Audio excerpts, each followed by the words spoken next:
Hello friends, welcome back my channel dear English by Swaminath Gupta. आज हम use of has और have पर चर्चा करेंगे। हैज और हैव एक पोसेशन वर्ब है जो अधिकार को दिखाता है, जिसका अर्थ है पास है, रखा है, रखता है। इसके बनाने के दो रूल हैं। Rule first, he see it and एक वचन कर्ता के साथ हैज का प्रयोग करते हैं।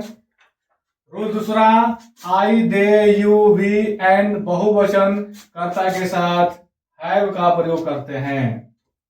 इसका सिंपल सा फॉर्मूला है सब्जेक्ट प्लस हैज या हैव प्लस नाउन।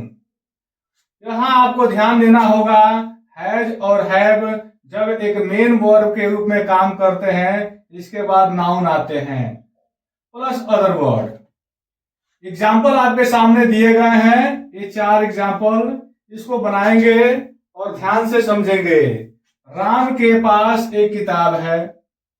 इसी सेंटेंस को राम एक किताब रखा है ऐसे भी कहा जा रहा है। राम एक किताब रखता है ऐसे भी कहा जा रहा है। राम को एक किताब है। इन चारों वाक्यों को एक ही तरह के ट्रांसलेशन में बना दिया जाता है, जैसे राम हैज ए बुक।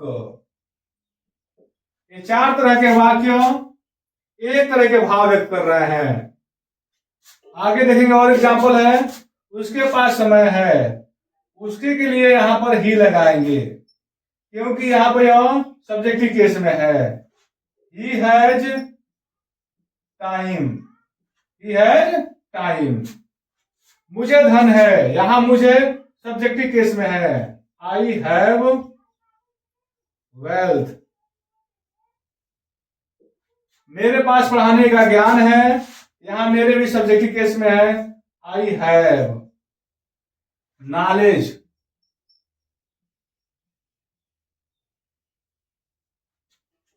पढ़ाने का टू टीच।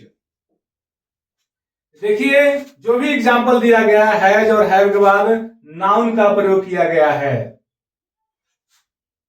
आगे हम चर्चा करेंगे नेगेटिव सेंटेंस पर, जिसका फार्मूला होता है सब्जेक्ट प्लस हैज या हैव प्लस नॉट या no plus noun plus other word.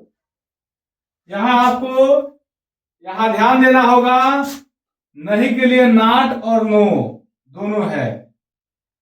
जब नाउन की संख्या ज्ञात हो तब नॉट का प्रयोग करेंगे, जब नाउन की संख्या ज्ञात ना हो या गिना नहीं जा सके तब उस वाक्य में नो का प्रयोग करते हैं। देखते हैं, राम के पास 10 किताबें नहीं है। राम हैज नॉट क्यों लगाएंगे? क्योंकि नाउन की संख्या हमको ज्ञात है। Not 10 books. हमारे पास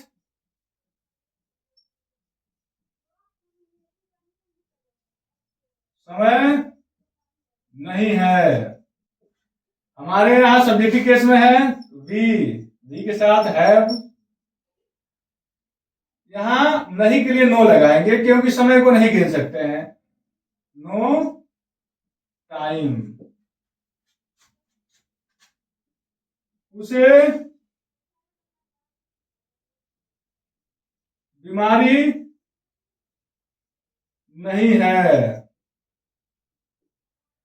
उसे के लिए ही हैज नो। बीमारी को नहीं गिन पाएंगे। यहां देखिए, बीमार और बीमारी, बीमार एडजेक्टिव है, बीमारी नाउन है, इसको नाउन बना लेंगे इलनेस।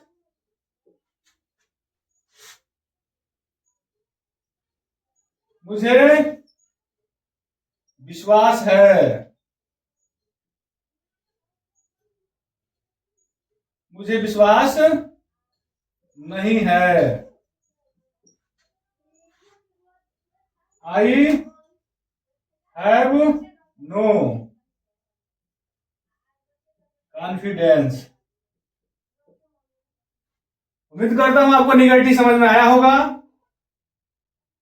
आगे हम चर्चा करते हैं इंट्रोगेटिव सेंटेंस पर। रूल फर्स्ट कह रहा है हमारा, यदि वाक्य क्या से प्रारंभ हो तो कर्ता के अनुसार हैज या हैव में से कोई एक पहले लिखते हैं। फॉर्मूला देखते हैं, हैज या have plus subject plus noun plus other word plus question mark. उदाहरण देखते हैं, क्या आपको भोजन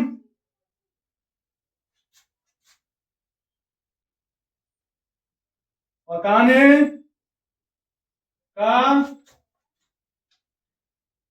समय है? आपको है, यहां करता जो है यू है, हैव लगाएंगे।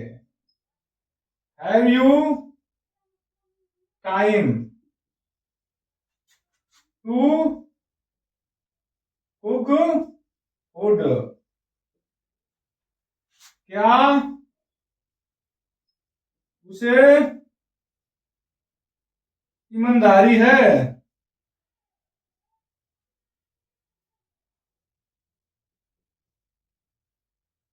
Has he. देखिए, ऑनेस्ट में होता है ईमानदारी, ऑनेस्टी में होता है ईमानदारी, ऑनेस्ट होता है ईमानदार। यहां हो जाएगा ऑनेस्टी।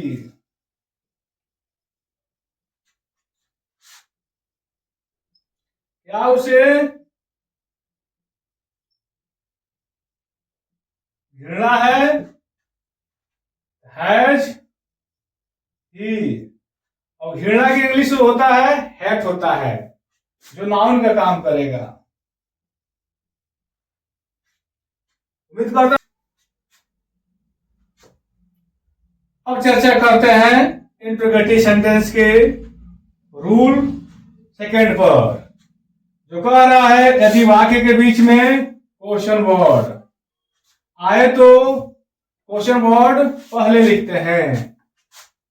फॉर्मूला हो जाएगा क्वेश्चन वर्ड प्लस हैज या have plus subject plus noun plus other word plus question mark. Example के माध्यम से समझते हैं।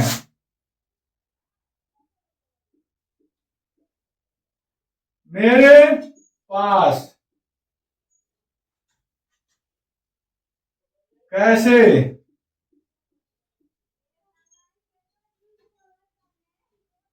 धन है? कैसे के लिए क्वेश्चन वर्ड है हाउ। हैव क्योंकि सब्जेक्ट आई है, आई धन का वेल्थ।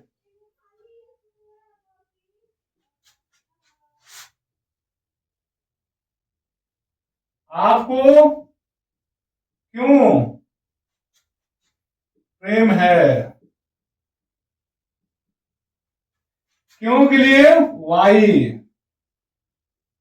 आपको यू तो हैव लगाएंगे, यू लव क्योंकि प्रेम जो लव है वो नाउन का काम करेगा यहां पर।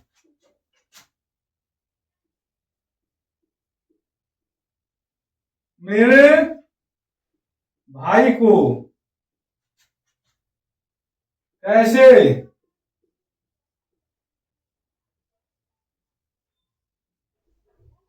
घमंड है? कैसे के लिए हाउ हैज। मेरा भाई यहां पर सिंगुलर सब्जेक्ट है, इसलिए हैज लगाएंगे। माय ब्रदर प्राउड भी होता है घमंडी, जबकि प्राइड मीन्स होता है घमंड, यह नाउन हो जाएगा।